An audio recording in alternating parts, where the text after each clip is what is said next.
你有没有想过一个问题？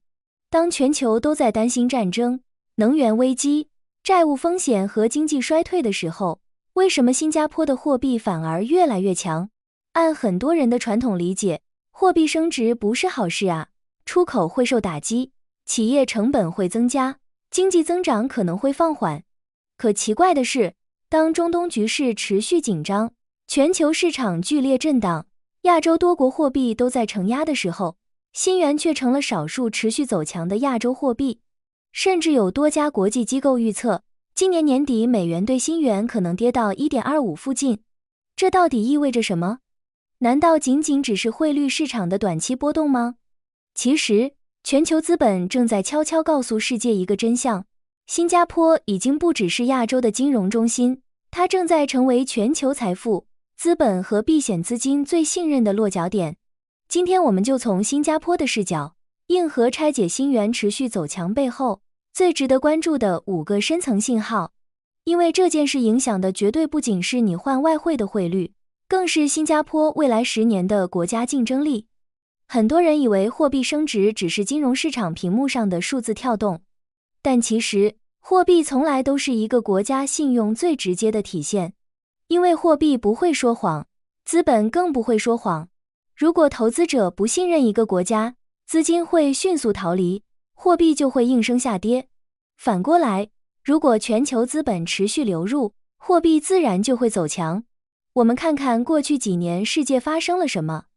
俄乌战争持续交着，中东局势不断升级，全球债务规模创下历史新高，连美元体系都在面临越来越大的挑战。在这样的大背景下，国际资本最关心的问题已经不再是哪里能赚取最高的收益率，而是哪里最安全。于是全球资金开始疯狂寻找新的避险目的地，而新加坡恰好手握一副好牌，拥有亚洲唯一的全 4A 主权评级，极其稳健的财政体系，全球领先的金融监管，加上长期的政治稳定和高度开放的经济环境，这使得越来越多的资金毫不犹豫地流向新加坡资产。国际机构普遍认为，新元已经成为全亚洲最具韧性的货币之一。因为在这个高风险时代，财富最害怕的不是低收益，而是不可预知的不确定性。新加坡正在成为亚洲最稳定的资本停泊港。真正值得我们深思的，不是新元升值了这个结果，而是新元为什么能升值。过去几十年来，全球公认的避险货币其实就那么几个：美元、瑞士法郎、日元。但今天牌桌上的情况正在发生微妙的变化，越来越多的国际机构开始把新元视为亚洲极具分量的避险资产之一。凭什么？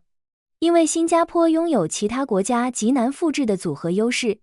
它既有西方式的法治和高度成熟的金融体系，又能直接吃到亚洲经济增长的红利。它既保持着对全球极度开放的经济姿态，又在内部维持着极其严格的财政纪律。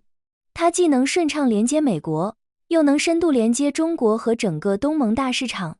这种左右逢源的独特定位，让新加坡在当前地缘政治日趋分裂的时代，显得无比珍贵。未来10年最值钱的资产，已经不再是那些画大饼的高收益资产，而是高确定性资产。这种安全溢价，正在成为新加坡不可替代的新核心竞争力。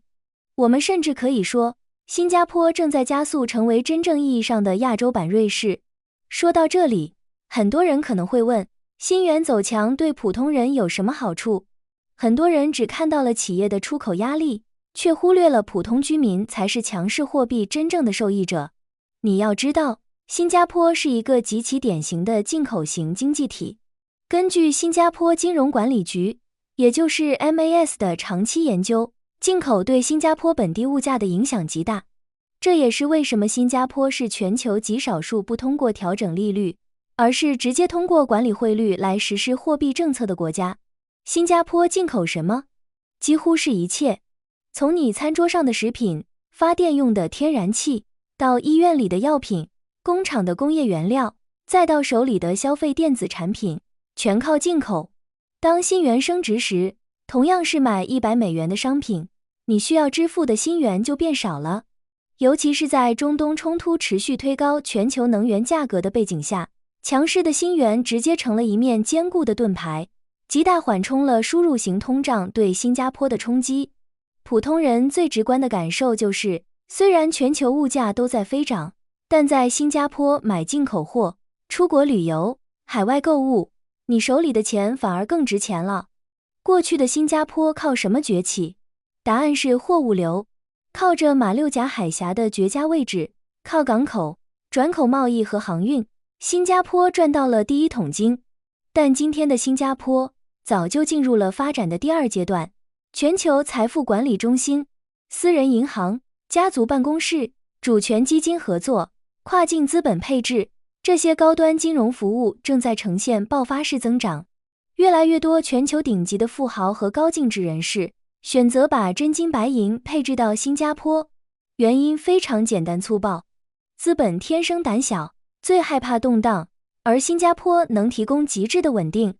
新元持续走强，实际上是在进一步放大这种吸引力，这就形成了一个极其强大的正循环，资本流入推高了新元，强势新元增强了投资者的信心，而更强的信心又吸引了更多资本疯狂涌入。未来的新加坡，它的核心竞争力将越来越依赖于庞大的资金流，而不再仅仅是传统的货物流。还有一点经常被大家忽略，那就是强势货币对科技产业的发展其实有着巨大的推动力。未来新加坡重金压注的产业是什么？是人工智能、半导体、生物科技、先进制造和量子科技。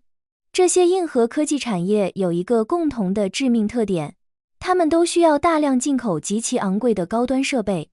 比如研发 AI 需要的英伟达 GPU 集群，制造芯片需要的精密半导体设备，还有顶级的医疗科研仪器。这些东西在国际上基本都是以美元计价的。新元越强，新加坡企业和研究机构的采购成本就越低，投资效率就越高。与此同时， MAS 近年来通过汇率政策压制通胀，也为这些长周期的创新投资创造了一个极其稳定的宏观环境。国家竞争力的底层逻辑变了，未来的竞争越来越依赖科技资本的密集投入。强货币不仅不会拖后腿，反而成了新加坡向高端产业转型的最强助推器。这说明新加坡完全脱离了依赖廉价劳动力和低端制造的发展模式，走上了一条真正的科技强国之路。新元升值真正重要的，从来都不是屏幕上跳动的汇率数字，而是它背后所代表的国家综合竞争力。因为货币本质上就是一张国家信用票，当越来越多国际资本愿意持有新元，越来越多跨国企业愿意把亚太总部放在新加坡，越来越多顶尖富豪愿意把资产配置到这里，越来越多科技巨头愿意把前沿创新项目落地新加坡。这些现象共同说明了一件铁铮铮的事实：世界正在用真金白银为新加坡投票。过去的新加坡依靠港口连接世界，今天的新加坡依靠资本连接世界，而未来的新加坡必将依靠顶尖人才、硬核科技、海量资本和数据来连接世界。新元越来越强，正是这个大时代变化最直观的体现。那么问题来了，如果未来美元对新元真的来到 1.25 甚至更低，你认为最大的受益者到底会是谁？是普通居民？是科技企业？还是全球资本？欢迎在评论区留下你的犀利看法。如果你喜欢这种从新加坡视角深度解码全球趋势的正经内容，请务必点赞、转发并订阅我们的频道。我们下期视频再见。